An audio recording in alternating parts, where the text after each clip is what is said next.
Por leigos, entende-se aqui o conjunto dos fiéis, com exceção daqueles que receberam uma ordem sacra ou abraçaram o estado religioso aprovado pela Igreja, isto é, os fiéis que, por haverem sido incorporados em Cristo pelo batismo e constituídos em povo de Deus, e por participarem a seu modo do mundo sacerdotal, profético e real de Cristo, realizam na Igreja e no mundo, na parte que lhes compete, a missão de todo o povo cristão. Gente, importantíssimo, aqui nós temos diante de nós a definição de leigo no documento Lumen Gentium, um dos documentos mais importantes da Igreja atual, que já tem aí, podemos dizer, mais de 50 anos, já estamos indo para 60 anos desse concílio. Mais 2, 3 anos, nós chegamos aos 60 anos do Concílio Vaticano II. É um dos documentos super importantes. Esse documento agora traz o papel do leigo, porque o leigo, ele começa a ganhar um rosto. O leigo começa a ser enxergado na Igreja a partir do concílio. Até o concílio, figura central da Igreja era a hierarquia. Tanto que hoje nós falamos aqui em Lumen Gentium de Igreja como povo de Deus. A Igreja não é só o padre, os bispos, os religiosos e religiosas. A Igreja é todo o povo de Deus, inclui os batizados, que inclui até mesmo aqueles que, já falamos sobre isso aqui, não é novidade, não faça cara de assustado, que inclui inclusive aquelas pessoas que, mesmo ainda não tendo recebido a verdade salvadora e santificadora do Evangelho, também se deixam conduzir pelas verdades universais, o amor, a paz, a união, que fazem parte daquilo que Jesus veio nos trazer. Este é o povo de Deus. Dentro do povo de Deus agora nós temos diferentes funções.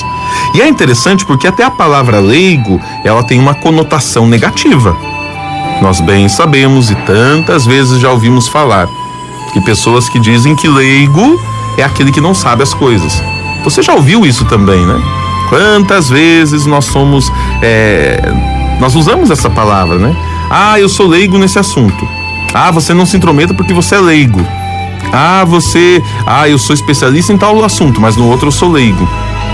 Então, também dentro da Igreja, parece que a figura do leigo é aquele que não sabe, é aquele que não faz, é aquele que não se compromete.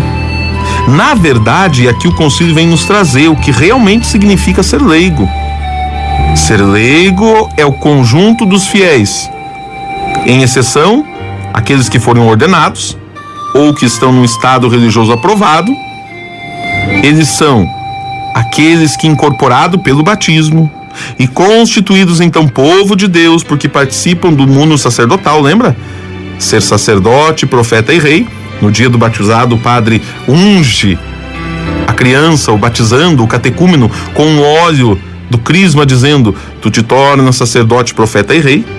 Eles realizam essa missão aonde? Na Igreja e no mundo, na parte que lhes compete, a missão de todo o povo de Deus. Eles são chamados a serem testemunhos ou testemunhas da Boa Nova na Igreja e no mundo. Este é o papel dos leigos. Então, leigo não é aquele que não sabe, leigo não é aquele que fica de lado. Leigo é aquele que é chamado, a partir do Concílio Vaticano II, a ter um papel fundamental e especial dentro da Igreja. Leigo tem o seu papel, leigo tem a sua missão, precisa assumir essa missão. Vamos mais em frente, porque tem mais um parágrafo, e é um parágrafozão para nós partilharmos juntos aqui. Vamos lá. Diz assim: a índole secular é própria e peculiar dos leigos. Vamos lá, essa frase já vale a pena aqui parar um pouquinho para entender.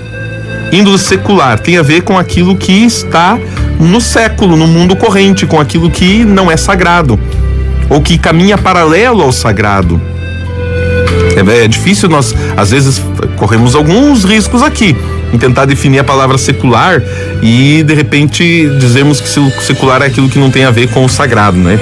É um perigo.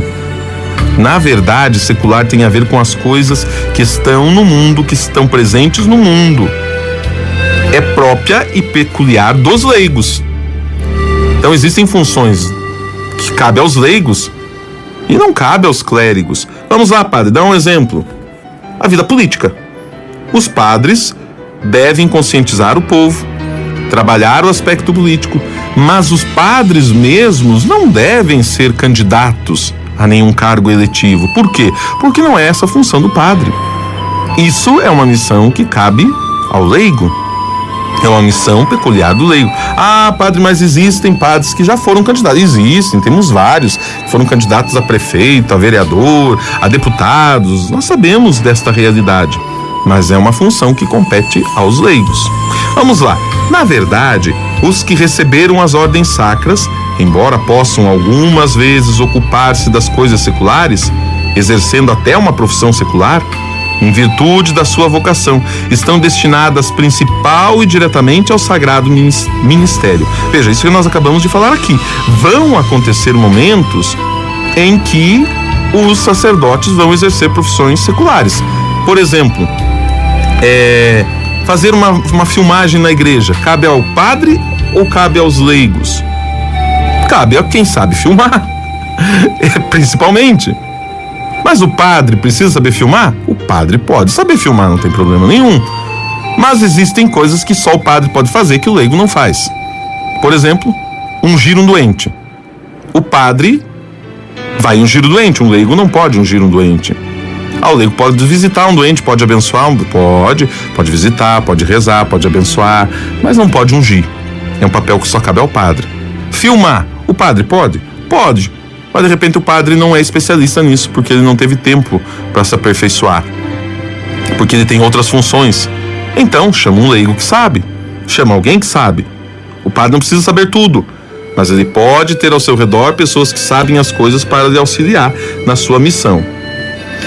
Por isso que ele se preocupa com o seu sagrado ministério. Os religiosos, pelo seu estado. Gente, quando eu falo religiosos aqui, é bom também esclarecer.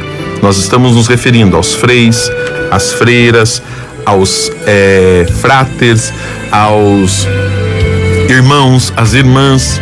Dependendo da congregação, dependendo da ordem, a gente acaba mudando, o modo de se referir a essas pessoas. Esses são os religiosos, eles fazem votos de pobreza, de obediência, de castidade, e vivem uma espiritualidade ou um carisma ligado a algum santo ou a uma congregação. Então, os religiosos, pelo seu estado de vida, dão alto e exímio testemunho de que o mundo não pode transfigurar-se e oferecer-se a Deus sem o espírito das bem-aventuranças.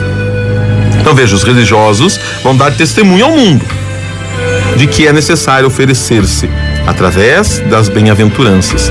Aos leigos compete, por vocação própria, então, buscar o reino de Deus, ocupando-se das coisas temporais e ordenando-as segundo Deus.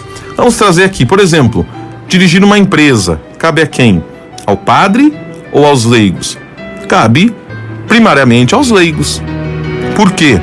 Porque diz aqui que ele vai se ocupar das coisas temporais, mas vai ordenar essas coisas através das ordens de Deus. Um padre pode dirigir uma empresa? Pode, temos padres, Editores de rádio, de TV, de editoras, mas esta função vai ser auxiliada também por pessoas que têm essa capacidade técnica, ou seja, administradores, contadores, outras pessoas que são formadas também nessa área de gestão de pessoas e vários setores.